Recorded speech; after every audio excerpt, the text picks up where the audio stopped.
تیسرا جو فرض تھا ہمارا سر کا مسح کرنا، اس کے حوالے ارشاد فرمائیے کہ سر کا مسح کا کیا طریقہ ہے؟ چوتھائی سر یہ ہے فرض مقدار اور سنت ہے پورے سر کا مسح کرنا. تو عام طور پہ ہم مسلمان یہ جب سر کا مسح کر رہے ہوتے ہیں تو جہاں وضو کی اور دیگر سنتیں ادا کرتے ہیں تو وہیں پر سر کا مسح کرتے وقت فرض بھی ادا کرتے ہیں اور سنت کے مطابق ادا کرتے ہیں. تو پورے سر کا مسح کرنا یہ سنت ہے. سر کس کو کہتے ہیں؟ جس حصے پہ بال اگتے ہیں. جس کے بال ہی نہ ہو تو جس کے بال نہ ہو تو وہ کھال. سر تو وہی ہے ٹھیک ہے جس پہ بال نہ ہو. یہ تو بالوں نے آ کے سر کو چھپا دیا ہوتا ہے. تو اب چونکہ یہ شریعت نے حکم نہیں دیا کہ اپنے بالوں کو ہٹاؤ اور سر پہ مسح کرنا ضروری ہے، تو شریعت مطالعہ نے ان بالوں کو قائم مقام قرار دے دیا سر کے. تو چوتھائی سر کا مسح کرنا یہ فرض ہے. تو اگر بالوں کو چوتھائی حصے کو اس نے ترک کر لیا تو فرض ادا ہو گیا. اب چوتھائی حصے کا مطلب یہ ہے کہ سر کے ہم 4 حصے اگر فرض کریں تو اگر وہ چوتھائی حصے پہ تری پہنچ جاتے فرض ادا ہو جائے گا. اب آسان طریقہ یہ کہ اگر کسی نے اپنی ہتھیلی گیلا کر کے ہتھیلی کو وہ اپنے سر پہ یوں پھیر لیا، چاہے سر پہ رکھے، آگے رکھے، سائڈ میں رکھے، بیچ میں رکھے، پیچھے رکھے، تو چوتھائی حصے کو اگر اس نے تر کر دیا بشرطے کہ ہاتھوں پہ تری باقی ہو اور یہ چھوٹ کر سر پہ لگے، تو اس طرح یہ چوتھائی سر کا مسح ہونے سے فرض ادا ہو گیا. اب سنت یہ ہے، یعنی جو سر کے مسح کرنے میں ایک سنت ہے پورے سر کا مسح کیا جاتا ہے. اب پورے سر کے مسح کرنے کے 2 طریقے کتب فقہ کے اندر ملتے ہیں کہ جب مسح کا وقت آئے تو دونوں ہاتھوں کو تر کر کے یہ 3 انگلیاں جو ہیں ان 3 انگلیوں کے کناروں کو ملا لیں. 3 انگلیاں وضاحت بھی فرما دیں کیونکہ یہ جو کونے کی چھنگلیاں ہے اس کے برابر والی اور بیچ والی، انگوٹھا اور اس کے ساتھ والی نہیں، انگوٹھے کو ہٹا دیں اور شہادت کی انگلی کو ہٹا دیں. یہ 3 انگلیاں جو آپس میں ان کے کنارے ملا کر جہاں سے بال اگنا شروع ہوتے ہیں وہاں پر ان کو رکھیں اور پیچھے اس انداز میں لے کے جائیں کہ یہ 3 انگلیوں کی جو کا پیٹ ہے صرف یہ حصہ لگتے لگتے پیچھے تک آئے اور اس طرح ان کو ملانے کی حالت میں پیچھے لے جائیں. ہتھیلیوں کو اس وقت جدا رکھیں. جب واپسی لانے کا مرحلہ ہو تو اب ہتھیلیاں چونکہ اس پہ ابھی تری باقی ہے، واپسی لاتے ہوئے جو سر کا بقیہ حصہ ہے یہاں سے یوں ان کو واپسی لے کر آئیں گے اور پیشانی تک واپسی لے آئیں. اب اس کے بعد انگوٹھے اور شہادت کی انگلی یہ استعمال میں ابھی نہیں آئی تھی، تو انگوٹھے سے کان کے بیرونی حصے کا، باہر والے حصے کا، اور شہادت کی انگلی سے کان کے اندرونی حصے کا مسح کریں گے اور بعد میں چھنگلیاں کان کے سوراخوں میں ڈالیں گے.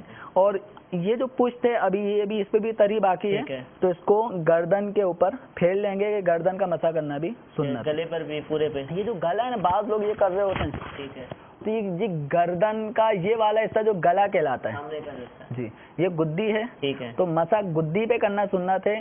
گلے کے سامنے والے اس حصے پہ مسح کرنا بدعت ہے، اس پہ مسح کرنا منع ہے. اچھا یہ پہلا طریقہ تھا سر کے مسح کا. اور دوسرا طریقہ یہ ہے کہ آپ نے دونوں ہاتھوں یہ سنت جو ہے سر کے مسح کا جو 2 طریقے ہیں پورے سر کے مسح کے، تو ایک طریقہ یہ تھا اور دوسرا طریقہ یہ کہ دونوں ہاتھوں کو آپ نے تر کر لیا. تر کرنے کے بعد سر کے ابتدائی حصے پر پورا یہ ہاتھ بھی پورا رکھنا ہے، یہ ہاتھ بھی پورا رکھنا ہے. پورا رکھتے ہوئے ہٹانا نہیں ہے، یوں مسلتے اس کو پورے پیچھے تک لے جائیں. اگر ہٹ گیا تو کوئی مسئلہ نہیں. ہٹانا مطلب نہیں ہے کیونکہ پورے سر پہ ہم نے مسح کرنا ہے تو پورے سر تک اگر ہٹ جائے گا تو وہ اس سے پہ ہاتھ نہیں پھرے گا، پورا سر کا مسح کی سنت ادا نہیں ہوگی. تو یوں کر کے یہ پورا گدی تک لے جائیں اور اس کے بعد پھر کانوں کا جو مسح کرنے کا بتایا وہ طریقہ ہوگا.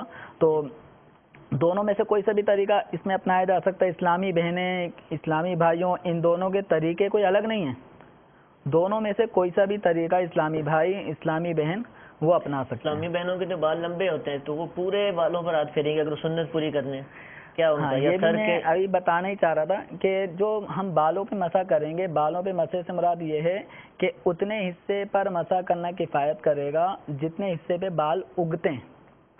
اگر کسی نے مثال کے طور پہ ایک اسلامی بھائی جس کی زلف ہیں اس نے اپنے سارے بال ادھر کر لیے، اسلامی بہنیں سمجھ لیں انہوں نے سارے بال ایک طرف کر لیے، اب گیلے ہاتھ کر کے ان پہ یوں پھیر دیا تو یہ سر کا مسح ہی نہیں ہوا کیونکہ یہ سر بال پر کرنا سر پہ نہیں ہے، ٹھیک یہ ہے، بال تو سر کی حد سے نکل گئے. ٹھیک ہے، جو سر پہ بال موجود ہیں اب وہ چاہے آگے والے بال پیچھے لے گئے، ٹھیک ہے، تو جو سر پہ ہیں تو جب سر پہ ہیں تو ان پہ ہاتھ پھیرنے کی وجہ سے وہ سر پہ مسا کہلائے گا. لیکن اگر سارے بال آگے لے آیا کوئی ٹھیک کہ ہے. یہ بال سر پہ تو بات ہوتے کرتے بھی ہیں، یہاں سے اس کو لے جاتے ہیں اور بالوں کے اوپر ہاتھ ہوتا ہے، سر پہ شاید نہ لگتا ہو. ہاں تو اس ایسا صورت میں تو مسا نہیں سر ہوگا. اس انداز میں کرنا ہے ٹھیک کہ ہے. ہمارا ہاتھ سر کو محسوس کرتا ہوا جائے. ٹھیک ہے، تو جو بال سر کے حدود میں ہیں ان پہ اگر ہم نے ہاتھ پھیرا ہے تو مسا کہلائے گا. جو بال لٹک رہے ہیں ٹھیک ہے، زلفوں کی صورت میں یا چٹیا کی صورت میں ان کو چاہے دھو بھی لیں ٹھیک ہے، تو مسا نہیں ہوگا. مسا نہیں. اچھا، آپ نے فرمایا کہ ہاتھوں کو تر کر کے جو ہے وہ مسا کیا جائے گا. جی. اور پہلے ہی ہم نے چہرہ دھویا، ہم نے ہاتھ دھویا، ہاتھ تو تر ہوتے ہیں، تو کیا وہی کافی ہے یا الگ سے دوبارہ سے نیا پانی لیں گے؟ ہاتھ دھو رہے ہوتے ہیں تو جی. ہاتھوں پہ جو تری ہے ٹھیک ہے، اس تری کو بھی ہم استعمال کر سکتے ہیں. یعنی اب الگ سے پانی الگ لینے کی سے حاجت. لینے اچھا، کی بعض حاجت اسلام بھی نہیں. کیا کرتے ہیں، نل کھولتے ہیں باقاعدہ مسے کے لیے، پانی لیا، نل بند کیا، اب وہ سمجھتے ہیں کہ ہاتھ جو ہے یہ مستعمل ہو گیا، پھر اس پہ پانی ڈالیں گے، پھر اس کے بعد دوبارہ جو ہے مسا کریں گے. تو یہ یعنی کیا ہے یہ؟ جیسے عام طور پہ جب ہم نے ہاتھ دھو لیے، ہاتھ دھوتے وقت ہمارے ہاتھوں پہ جو تری ہے اس کو باقاعدہ یوز کر سکتے ہیں مسا میں. ٹھیک ہے، اب ہم نے نل بند کرنا ہے اور یہ بھی ضروری ہے کہ جب ہم مسا کر رہے ہوں گے اس دوران جو پانی جا رہا ہے وہ ضائع ہو رہا ہے. ٹھیک ہے، تو اس اسراف سے بچنا ہے، نل بند کرنا ہے. لیکن نل بند کرنے کی صورت میں جو ہاتھوں کی تری تھی ٹھیک ہے، وہ ختم نہیں ہوتی، یعنی وہ باقی رہتی ہے. وہ باقی رہے گی. یعنی وہ کہتے ہیں نا پانی ہاتھ مستعمل ہو گیا.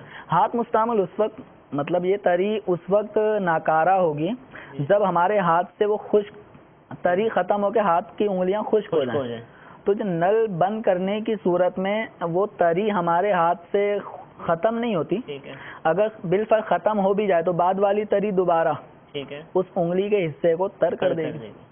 تو دوبارہ یوں ڈالنے کی حاجت نہیں ہے، لیکن کوئی ایسا کرتا ہے تو کوئی منع بھی نہیں ہے. یہ جو وضو کا جو تیسرا فرض ہے یہ مسا کرنا ہے. بالفرض کسی نے مسا کرنے کے بجائے سر دھو لیا، نہا رہا ہے یا ویسے اس کے پانی آ گیا، تو کیا وضو ہو جائے گا اس کا بھی؟ مسا کرنا یہ ہے فرض ہے، اور دھونا یہ مسے سے زیادہ ایک ایسی چیز ہے جس سے سر گیلا ہو جائے گا. ٹھیک ہے، صرف تری پہنچانا جب فرض تھا تو پورا جو نہا لے، پورا سر پہ پانی ڈال دے تو یہ تو بدرجہ اولا یہ فرض ادا ہو گیا، یعنی زیادہ ہو جاتا. یہ تو فرض ادا ہونا، یعنی تر کرنا تھا، اب اس نے دھو لیا تو یہ تر کرنے سے زیادہ ہو گیا. دھونے میں مسا کرنا پایا جاتا ہے، ٹھیک ہے، تو اس لیے مسا بھی ہو جائے گا، فرض ادا ہو جائے گا.